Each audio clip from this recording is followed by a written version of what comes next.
de notre pays, en particulier les provinces du Nord Kivu, du Sud Kivu et de l'Ituri, fait face à une aggravation sans précédent de la situation sécuritaire. Les forces de défense du Rwanda, en soutien de leurs marionnettes du M23, poursuivent leur entreprise terroriste sur notre territoire, semant la terreur et la désolation parmi nos populations. Je partage avec vous la douleur et l'indignation face à ces attaques barbares. Ces actes ne sont pas seulement une attaque contre la République, mais une offense à l'histoire et à la dignité de notre peuple. En ces moments difficiles, je vous appelle à la résilience et surtout à la résistance. Face à cette situation, permettez-moi de vous rassurer. Une riposte vigoureuse et coordonnée contre ces terroristes et leurs parrains est en cours. Nos vaillantes forces armées de la République démocratique du Congo, symboles de courage et de patriotisme, sont pleinement mobilisées, prêtes à défendre chaque centimètre de notre territoire. J'ai personnellement convoqué et présidé des réunions de crise avec une équipe restreinte du gouvernement, le haut commandement militaire ainsi qu'une réunion interinstitutionnelle afin d'évaluer les récents développements de la situation et de lever les options pour repousser les agresseurs et reconquérir chaque parcelle de notre territoire. À cet effet, j'ai nommé ce 28 janvier le général-major Évariste Somo Kakule au poste de gouverneur militaire du Nord Kivu pour renforcer la coordination des opérations militaires et restaurer l'autorité de l'État. Parallèlement, nous avons engagé d'importantes démarches diplomatiques, notamment au sein du Conseil de sécurité des Nations Unies, ainsi que dans le cadre du processus de paix de Luanda, auquel nous restons pleinement engagés malgré les obstacles. Nous privilégions la voie du dialogue, mais toujours avec lucidité, tout en restant fermement résolus à défendre notre territoire et notre souveraineté par tous les moyens nécessaires.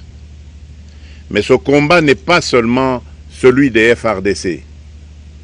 C'est le combat de tout un peuple, le combat de notre identité congolaise, afin de léguer aux générations futures un pays prospère et en paix.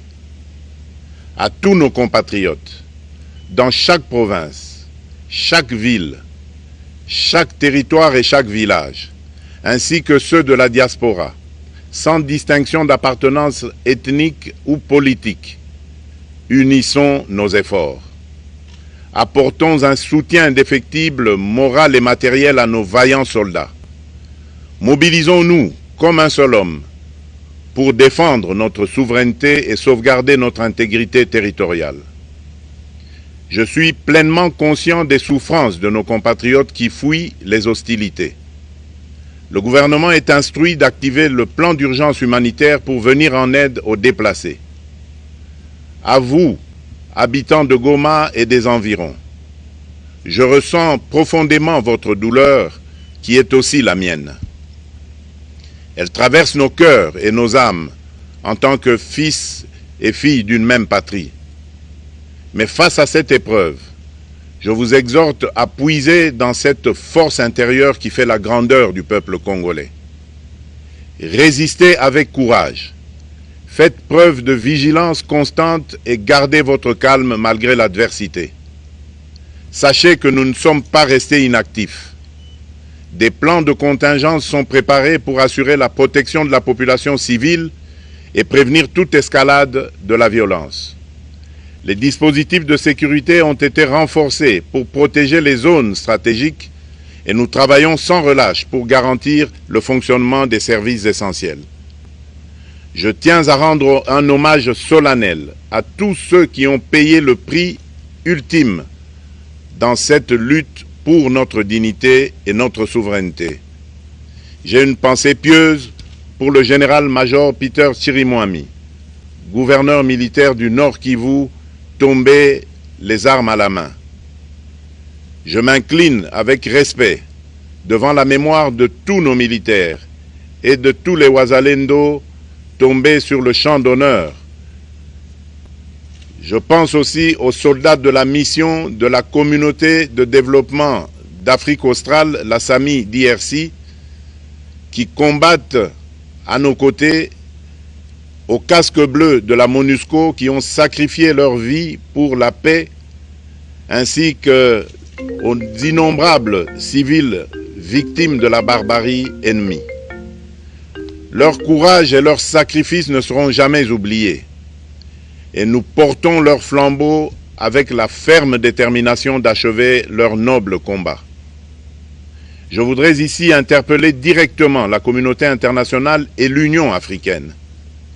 Le Rwanda continue de violer ouvertement et sans scrupule les principes fondamentaux de la Charte des Nations Unies ainsi que les accords régionaux. Pire, ces agissements se déroulent dans une impunité totale et ce, avec un mépris manifeste des règles internationales et des valeurs que ces institutions sont censées défendre.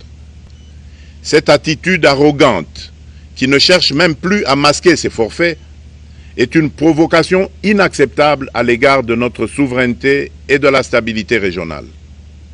La présence de milliers de soldats rwandais sur notre sol, leur soutien politique, logistique et militaire à leur pantin du M23, ainsi que leur implication dans l'exploitation illégale de nos ressources naturelles, nous conduisent tout droit à une escalade aux conséquences imprévisibles, mettant en danger toute la région des Grands Lacs.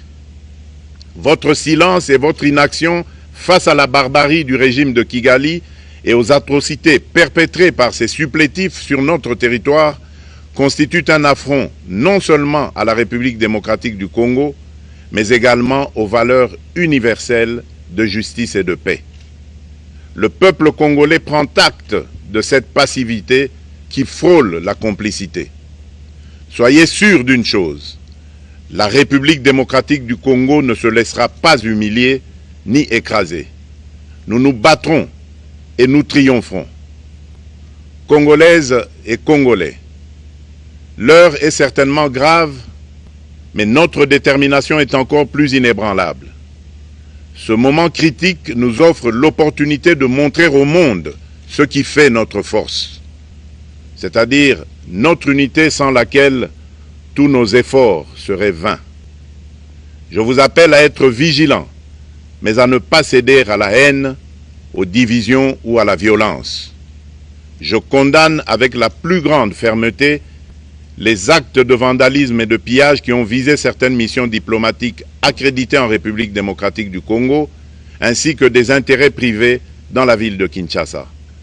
Ces comportements irresponsables dénaturent l'expression saine de notre colère face à l'agression barbare nous imposée et jettent une ombre sur les manifestations pacifiques de soutien à nos vaillantes forces armées qui luttent avec courage et abnégation pour défendre notre souveraineté.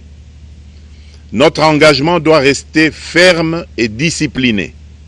Nous gagnerons cette guerre par notre unité, notre courage et notre sens de responsabilité, et non par la violence aveugle et par l'anarchie. Cette victoire ne sera possible que si chaque Congolais, où qu'il soit, prend toute la mesure du combat qui est le nôtre. J'appelle donc la nation entière, hommes et femmes, jeunes et vieux, acteurs politiques, opérateurs économiques, membres de la société civile, confessions religieuses, artistes et sportifs à se mobiliser, à faire bloc derrière nos vaillantes forces armées et à contribuer chacun à son niveau à l'effort de guerre. J'ai instruit le gouvernement de mettre en place des mesures rigoureuses de réduction du train de vie des institutions et de leurs animateurs afin que les ressources ainsi économisées soient directement réorientées vers le soutien à nos forces armées. Dans cet effort national, j'en appelle également à la responsabilité du secteur privé qui est invité à contribuer activement à cette cause commune. Nos soldats se battent avec héroïsme pour la défense de notre intégrité territoriale et de notre souveraineté. Ils ont besoin de notre soutien total, qu'il soit moral, matérielle ou logistique. À la jeunesse congolaise, pilier et espoir de notre nation, je vous exhorte à répondre massivement à l'appel de la patrie. Le moment est venu de vous lever, de mettre votre énergie et votre créativité au service de la nation. Nous devons renforcer nos rangs et chaque jeune Congolais prêt à défendre son pays a une place au sein de nos forces armées. Enrôlez-vous massivement dans l'armée. Vous êtes le fer de lance de notre projet et votre mobilisation est déterminante pour la victoire finale. Aux braves populations du Nord Kivu, du Sud Kivu et de l'Ituri, vous êtes le symbole de la résilience congolaise, une source d'inspiration pour toute la nation. Vous n'êtes pas seuls dans cette épreuve. La République tout entière se tient à vos côtés, unis dans l'espoir et la lutte. Ensemble, nous ferons face et surmonterons cette épreuve.